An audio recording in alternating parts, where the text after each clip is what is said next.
소소한 이야기와 정보, 소소한 행복을 전합니다. 안녕하세요. 소소공방입니다. 인생은 배움의 연속이라고 하죠.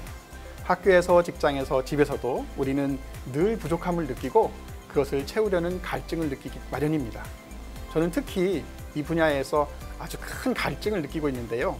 이 시간 그 갈증이 조금이나마 해소되지 않을까 기대해 봅니다. 재무관리 전문가 임선규 전문가 나오셨습니다. 어서 오십시오. 안녕하세요. 돈오리 BFP 경제 매니저 임성규입니다. 반갑습니다. 네, 반갑습니다. 어서 오십시오. 네, 반갑습니다. 지난주에 아주 좋은 말씀을 해주셔서 너무 좋았습니다. 오늘은 또 감사합니다. 어떤 것으로 우리 갈증을 좀 해소시켜 주실까요? 먼저 오늘 함께 나눌 우리 소소경제 주제 영상으로 확인해 보도록 하겠습니다. 네.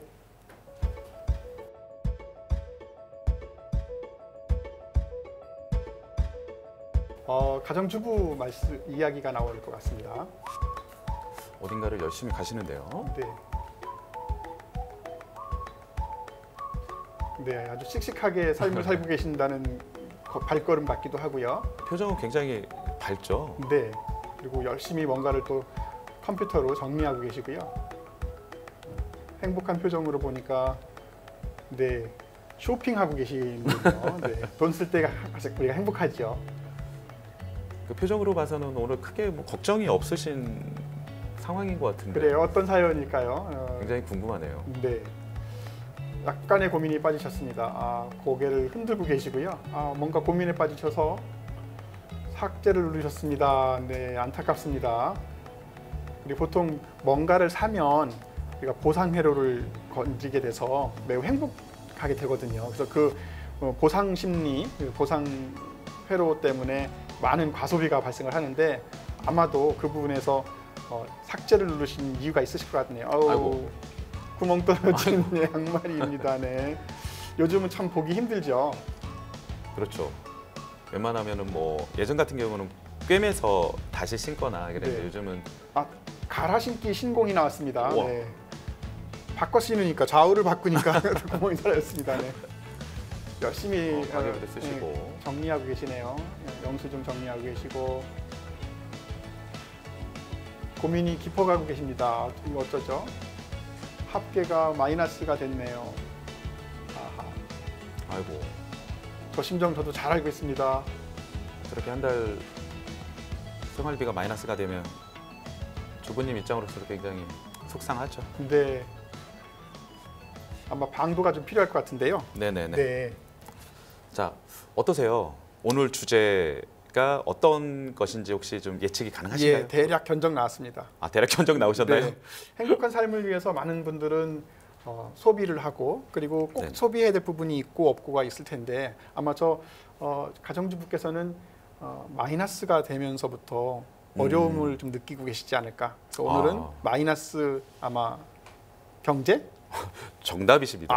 네. 그래서 오늘 저희가 잡은 주제는 그 소소경제 주제는 바로 마이너스 탈출입니다. 네. 네, 그래서 저희가 이야기 나누기 전에 우리 40대 맞벌이 부부님께서 사연을 좀 보내주셨어요. 그래서 네네네. 그 사연을 먼저 만나본 후에 또 이야기를 나누면 좋을 것 같습니다. 좋습니다. 저는 40대 직장인입니다. 남편과 맞벌이를 하고 있고요. 어렸을 때부터 검소하신 부모님을 보고 자라서 그런지 구멍난 양말도 버리기 전에 한 번 더 신고 버릴 정도로 절약과 짠순이 정신이 몸에 배어 있는데요.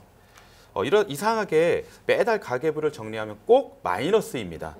올해 안에는 꼭 마이너스에서 탈출하고 싶은데 방법을 모르겠어요. 대체 뭐가 잘못된 것일까요? 이렇게 사연을 주셨네요. 네, 아까도 구멍난 양말 버리지 않고 한 번 더 좌우를 바꿔 신는 신공을 보여주신 만큼 네네네네. 절약 정신이 몸에 배어 계신데 네네, 맞아요. 왜 마이너스가 발생할까요?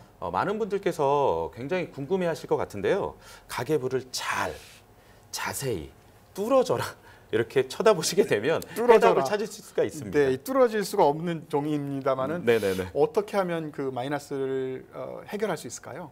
아마도 공방지기님 눈에는 잘 보이지 않으실 거예요. 그런데 저희의 눈에는 보입니다. 네. 그래서 어떤 것들이 보이는지 자세히 하나씩 설명을 좀 드려보도록 하겠습니다. 네. 먼저 가계부 지출 중에 고정 지출로 나가는 항목을 찾아보시면 그 해답을 찾으실 수가 있습니다. 고정 지출. 맞습니다. 왜냐하면 마이너스가 발생하는 많은 가정을 보게 되면 공통점으로 나타나는 것이 바로 고정 지출로 나가는 비용이 굉장히 높다라는 것이에요. 네. 그러다 보니까 그만큼 고정 지출로 나가고 있는 항목을 찾아보는 것이 무엇보다 중요할 것 같습니다. 고정 지출을 찾아라. 네, 이것이 맞습니다. 정답인 것 같은데 네네. 아까 사연 주신 분의 가계부를 가계부를 좀 한번 확인해 보도록 하겠습니다. 네. 먼저 그 4인 가족이시고요. 부부 월급이 700만 원. 우와 많습니다. 예, 낮지 않죠. 네. 그런데 생활비로 나가고 있는 항목들을 보게 되면 뭐 관리비, 식비, 뭐 외식비, 뭐 우리 용돈, 교육비, 대출금, 저축 이렇게 해서 총 나가는 지출은 무려 705만 원. 네, 5만 원 마이너스네요. 예, 현재 마이너스인 상황이죠. 네네. 그러다 보니까 오늘 사연을 주신 것 같고요. 네. 그런데 아쉬운 건 어떤 거냐면 저축이 월에 30만 원 정도밖에 안 된다라는 거죠. 네. 이러다 보니까 얼마나 답답하시겠어요. 그러게요. 예, 그런데 여기에서 만약에 우리가 혹여라도 명절이라든가 아니면 자동차 수리비 등이 발생하게 되면 마이너스의 폭은 더 커질 수밖에 없는 없죠. 상황이기 맞습니다. 때문에 아마 네. 사연을 주시지 않았나 싶습니다. 네. 매월 월이 바뀌면서 마이너스는 더 증가할 것 같고요. 네네. 더군다나 추가적으로 생기는 마이너스 비용이 더 생길 것 같은데요. 네네. 어떻게 하면 탈출하죠? 많은 분들께서 이런 상황에서 어떻게 탈출하지? 난 탈출을 할 수 없을 것 같은데 이런 생각을 하실 수도 있을 수도 있는데요. 그런데 충분히 가능하십니다. 바로 지금 저희가 본 가계부에서 그 해답을 찾을 수가 있는데요. 네. 혹시 가계부에서 딱 한 가지만 찾게 되면 이 해답을 찾을 수가 있는데 어떤 건지 혹시 알 수 있을까요? 대략 보면 일반적으로 우리가 아이들 교육비나 네네. 용돈이 80만 원이었었는데 사실 남편 막 윽박질러 가지고 한 10만 원 정도 깎을 수는 있을 것 같고요. 그럼 남편분이 싫어할 것 같은데. 네, 매우 위급한 상황이 될 수도 있지만 언뜻 보기에는 보험료가 좀 많아 보인다 이런 생각이 좀 듭니다. 어느 정도 정답이 나왔는데요. 바로 고정 지출 비용으로 나가는 항목이 매우 높다. 그러니까 네. 과하다라는 말씀을 드리고 싶은데요. 네. 솔직히 자녀들 교육비 줄일 수? 없습니다. 네, 솔직히 내 집 마련을 위해서 받은 주택담보대출 할 수 없죠. 집 팔 수? 없습니다. 없습니다. 화장실만 팔아 안 되겠죠. 뭐 그렇게 할 수만 있으면요 너무 네네. 행복하겠지만 그리할 수 없잖아요. 네. 그런데 현재 그 보시는 것처럼 4인 가족이 매달 납부하는 월 보험료가 무려 140만 원이에요. 140만 원. 좀 140만 많습니다. 원이면 네, 네. 너무 과하거든요. 그 흔히 4인 가족의 월 평균 보험료를 60만 원 내면 충분하다라는 이야기를 하고 있는데 네. 현재 사연 주신 분의 월 보험료는 140만 원이기 때문에 굉장히 높습니다. 그래서 이렇게 마이너스인 상황이라면 저라면 보험료에 대한 부분을 조정을 통해서 과감하게 줄여서 약 60만 원대로 좀 이렇게 조정을 하시고 그렇게 되면 나머지 80만 원 정도가 여유 자금이 발생하게 되거든요. 네네. 예, 거기서 이제 여유 자금을 만드셨으면 좋겠고 또 보험이라는 것이 중간에 조정이나 정리를 하게 되면 해지 환급금이라는 게 발생을 하게 돼요. 네. 그래서 이 해지 환급금 중에 일부분으로 비상 예비비 지금 현재 비상 예비비가 없거든요. 그래서 비상 예비비 자금 활용으로 인해서 파킹 통장에 저축을 하셔가지고 활용을 하셨으면 좋겠고요. 나머지 자금으로는 지금 주택담보대출로 나가는 비용이 좀 많잖아요. 네, 네. 주택담보대출을 일부분 상환을 하게 된다면 매달 납부하고 있는 원금과 이자 약 한 30만 원 정도가 절감이 될 것 같아요. 네. 예, 이렇게 되게 된다면 사연 주신 분의 경우 조정 전에는 지출의 합계가 705만 원 네, 네. 정도였었거든요. 네. 이렇게 만약에 조정을 하게 된다면 약 600만 원 정도로 조정이 600만 되기 원. 때문에 100만 원 정도의 차이가 예, 나네요. 가슴이 뻥, 가정 경제가 뻥, 네. 예, 시원하게 뚫리지 않을까 싶습니다. 근데 이 대목에서 우리가 약간 질문이 하나 생기죠. 네네네. 그동안 내가 넣은 보험료가 이만큼 되는데 네네네. 갑자기 이걸 중단하고 물론 환급금이 나오긴 하겠지만 네네. 그게 예를 들면 내가 300만 원을 넣었는데 한 네네. 150만 원밖에 안 나온다. 네네. 이러면 좀 약간 마이너스인 기분이 안 들까요? 굉장히 좋은 질문을 해주셨는데요. 아마 많은 분들께서도 그런 생각을 하실 거예요. 그런데 보험이라는 것은 뭐 가입하는 순간 이 사업비 명목이라는 게 차감되기 때문에 원래 이제 비용이에요. 네, 네. 비용이고 이 보험을 끝까지 유지해서 내야 되는 보험료 크기보다 보험을 조정해서 차라리 보험료를 줄이고 나머지를 저축하고 그 나온 해지환급금으로 우리가 말씀드린 것처럼 대출금이나 이런 부분들을 상환을 하게 된다면 우리가 만들 수 있는 미래의 자산은 훨씬 더 커지거든요. 네. 그리고 두 번째는 보험은 중도에 해지하면 손실이 나는 건 맞지만 그게 장기적으로 봤을 때는 어떻게 보면 자산의 증가가 될 수도 있다. 네. 예, 이런 말씀을 좀 드리고 싶네요. 그래서 지금까지 투자한 비용 대비 앞으로 미래 장기적으로 봐서 그렇죠. 어떤 것이 더 수익이 좋은지를 한번 점검을 해봐야 된다. 이런 맞습니다. 말씀이시네요. 네네. 돈빈 매니저 혹시 재무 관리 전문가가 아니라 마술사 아니십니까? 마술 한번 보여볼까요? 제 가슴이 뻥 뚫리는 것 같은데요. 네네. 여유 자금이 이렇게 보험 조정 하나만으로도 월에 110만 원 정도가 발생하게 되거든요. 네. 그럼 이 110만 원 중에 저라면 한 100만 원 정도는 1년짜리 정기 적금에 가입을 하셨다가 1년 뒤가 되면 약 1,200만 원 정도가 생기거든요.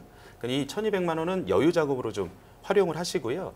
이렇게 해서 5년간 저축하면 6천만 원, 네. 또 10년간 저축하게 되면 1억 2천만 원. 와우. 예, 엄청난 자산이 증가하게 되는 어떻게 보면 좋은 계기가 됩니다. 네, 오늘 아주 굉장히 중요한 말씀을 들었는데 돈비 매니저님께서 알려주신 일단 고정되어 있는 고정 지출 비용을 한번 점검하고 네, 맞습니다. 그 중에서도 과도한 보험료 조정 굉장히 유용한 정보인데요.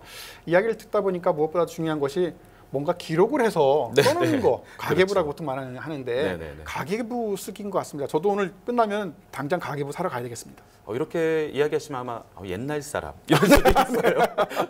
왜냐하면 굉장히 옛날에 무슨 여성지사면 껴주기도 하고 그랬습니다. 그렇죠. 네, 네. 농담이고요.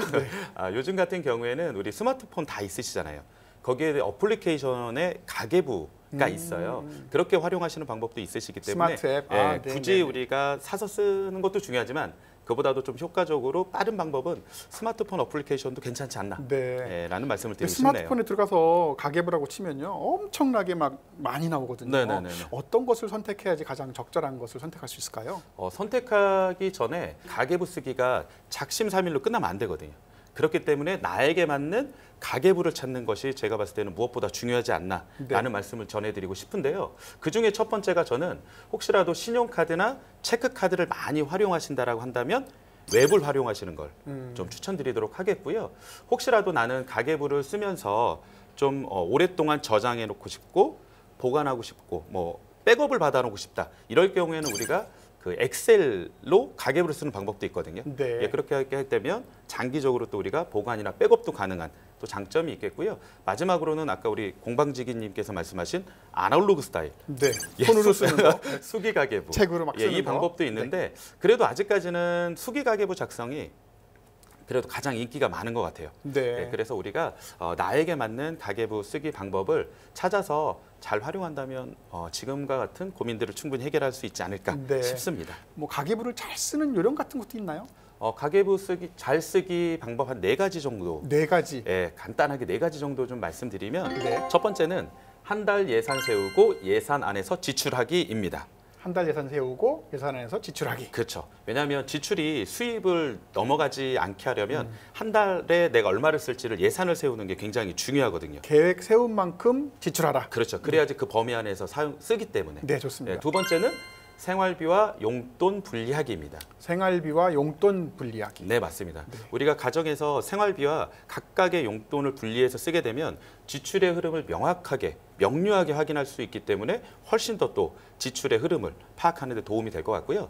세 번째는 주간 결산으로 돈 흐름 확인하기. 주간 결산으로 돈 흐름 확인하기. 네, 맞습니다. 네. 우리가 지출과 수입의 이렇게 흐름을 원활하게 확인하기 위해서는 한 달에 한 번 우리가 점검하는 것보다는 너무 길군요. 그게. 그렇죠. 짧게. 일주일에 한 번씩. 주 단위로. 일주일에 한 번씩 점검을 해야 내가 바로 그 다음 주에 무언가의 계획과 조정을 할 수 있는 그런 기회를 맞는데 한 달에 한 번씩 하게 되면은 나가는 비용도 굉장히 커지고 또 지출 항목이 많아지다 보니까 귀찮아질 수도 있어요. 점검을 짧게 해라. 그렇죠. 이런 말씀이시네요. 네, 맞습니다. 그리고 마지막 네 번째는 네. 비상금 저축하기. 비상금 보이지 않나요? 근데 다 들키지 않나요?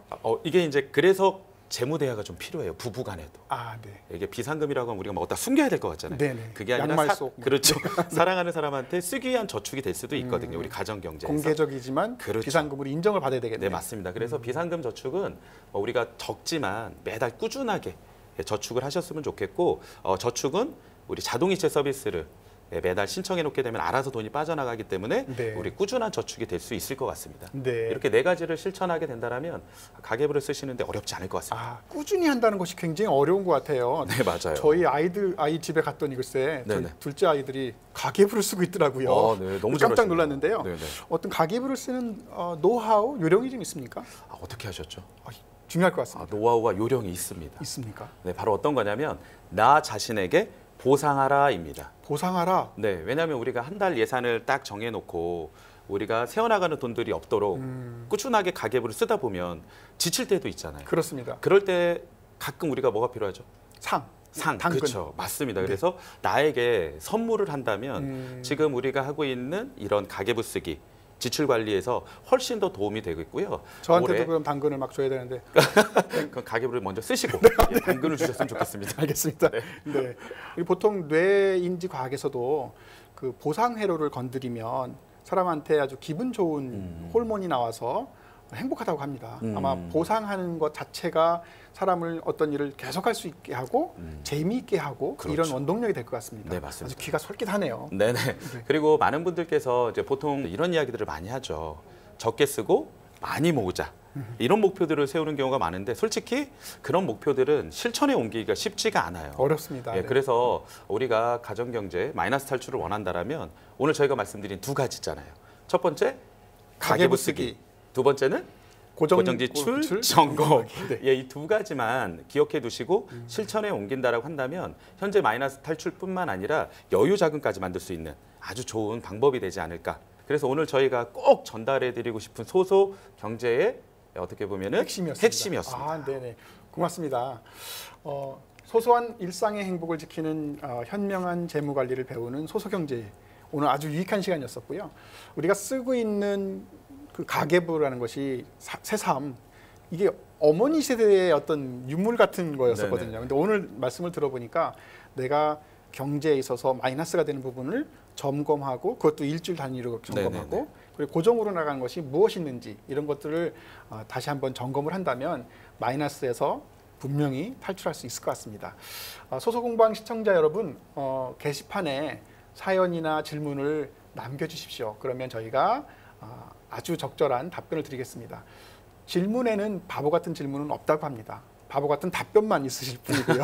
죄송합니다. 농담이었고요. 아닙니다. 어떠한 거라도 질문을 남겨주시면요. 저희가 정성껏 준비해서 올려드리도록 하겠습니다. 혹시 좋은 애플리케이션이 뭔가 이런 거 물어보셔도 아마 답변을 드릴 수 있을 것 같습니다. 많은 분들께서 가끔 이런 질문들까지 해야 되나 아마 망설이시는 분들 많으실 거예요. 네네. 예, 그러지 마시고요. 마음의 문을 활짝 열고 참여해 주신다고 한다면 저희가 최선을 다해서 우리 가정 경제에 도움이 될 수 있도록 더 노력하도록 하겠습니다. 물론입니다. 오늘 소소경제 여기까지고요. 그럼 마무리 인사 한번 해볼까요? 네, 돈워리 BFP. 감사합니다. 네, 돈비 매니저였습니다. 네, 감사합니다. 네. 오늘도 편안한 저녁 되시기 바랍니다. 가끔은 이 선선한 공기 맞으시면서 운동하셔야지 더 행복하고 더 풍부한 저녁 되실 수 있습니다. 내일 이 시간에도 놀러 와 주시기 바랍니다. 감사합니다.